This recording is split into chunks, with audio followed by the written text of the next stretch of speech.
Your Imperial Majesty, it is a very great honor and a special honor for me to welcome you again to our nation's capital, and at the same time to welcome Her Imperial Majesty, the Empress, and all the members of your official party from Iran. I say a very special honor for several reasons.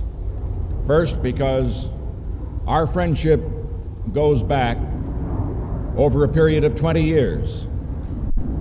When we first met in Tehran, when I was Vice President of the United States, and when you then were a very young emperor. Through those 20 years, both during the periods that I have served in office and during the periods that I have been a private citizen, I have been honored and I have been greatly assisted by receiving the benefit of your counsel on world matters. The second reason that it is a very special honor to have you here today is because of the unbelievably spectacular progress that your country has made under your leadership. I remember it 20 years ago.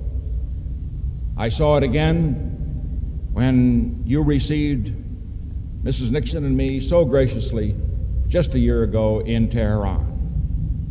And there is no area in the world in which one can see more spectacular development in which the people of the country have benefited than in your country.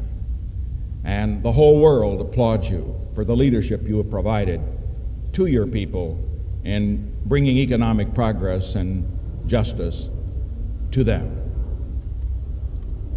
The third reason will, of course, be the major subject of our conversations today, and that is that we welcome you here as not only an old friend, as a progressive leader of your own people, but as a world statesman of the first rank. Our talks over the years have ranged over many, many subjects. And it is particularly important that we meet at this time. This is the first meeting that I will have had with a head of government or head of state since the meeting I had with Secretary General Brezhnev. And it is significant to note that of all of the areas in the world which pose a potential threat to peace in the world, that Iran is in a very key central area.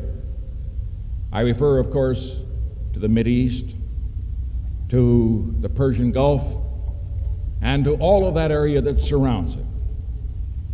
And what gives us a great deal of heart, those of us all over the world who are interested in peace, is that you have always stood for and stand for now a policy of contributing to the forces of peace and stability rather than to the forces of war and destruction.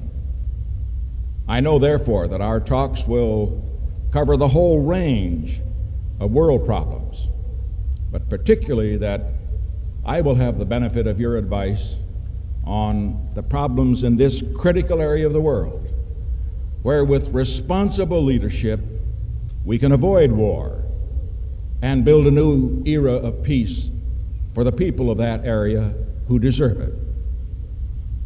And certainly I've looked forward to these talks for a long time, and I know that I will not be disappointed, and I hope you will not be, by the progress that we will make in developing those policies which will contribute not only to peace, but to the progress and the prosperity which your country has enjoyed for all of that area of the world.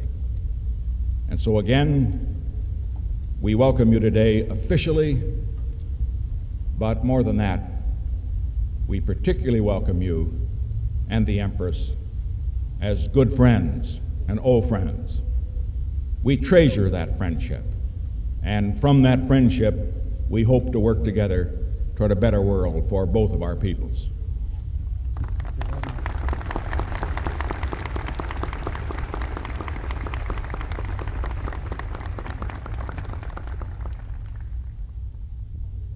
I am deeply honored, Mr. President, to be once again your guest, this time alongside with the Empress,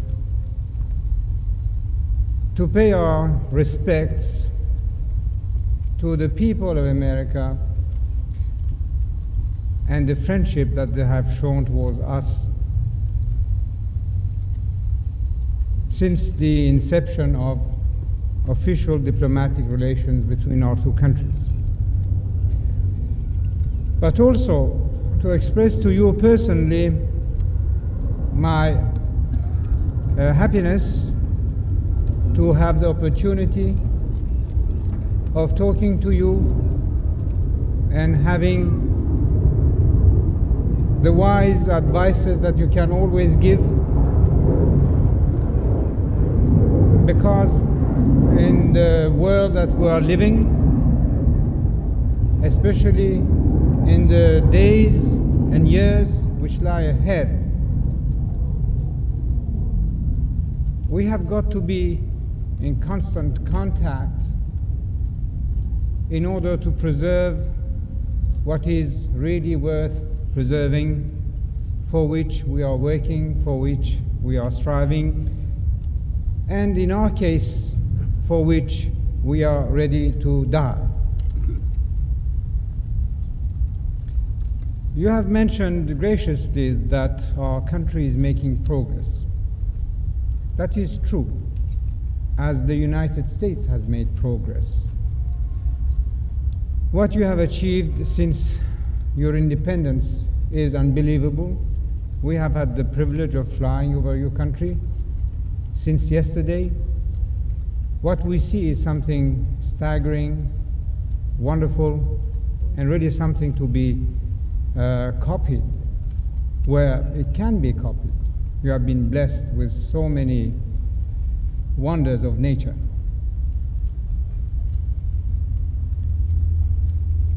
The progress we are making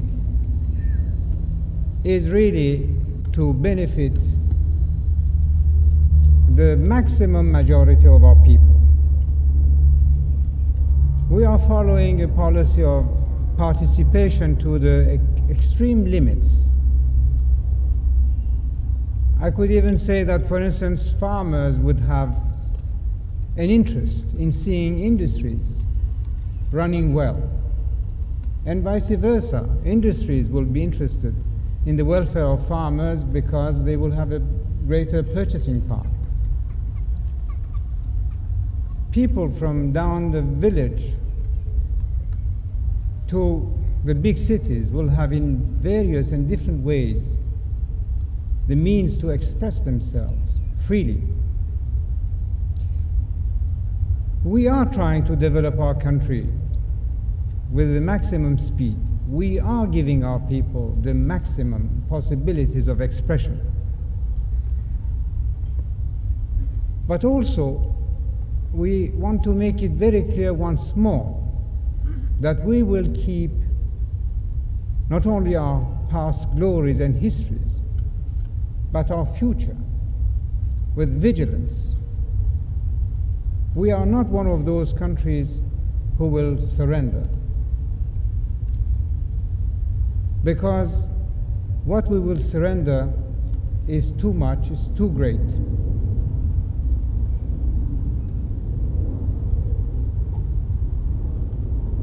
All this,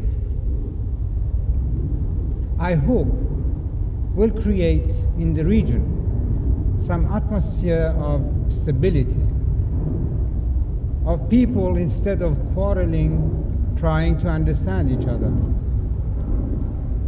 to cooperate, to fight against the still existing evils of maybe poverty, illiteracy, not enough medical care. But we shall do this all only if our honor is preserved, intact. Because life for us without independence, honor and dignity has no meaning. I know that you understand these words better than anyone else, Mr. President, because this is what you have shown all during your life. And the dramatic success you had in your foreign policies is a source of inspiration because, as you have said, the time of confrontation should be replaced by negotiation. Negotiation in good faith could have excellent results. And we hope you success in that field. And we shall do the same. But for ourselves, at least I add, we have got to be vigilant. We have got to be firm. We have got to be patient, but for all this, we have got to be strong, morally, in running our society, in our social justice, but also in our national strength to defend ourselves. Thank you again for your warm welcome, Mr. President. And I can only reiterate once more that I wish you and your government and your people and your country the best that you can wish for.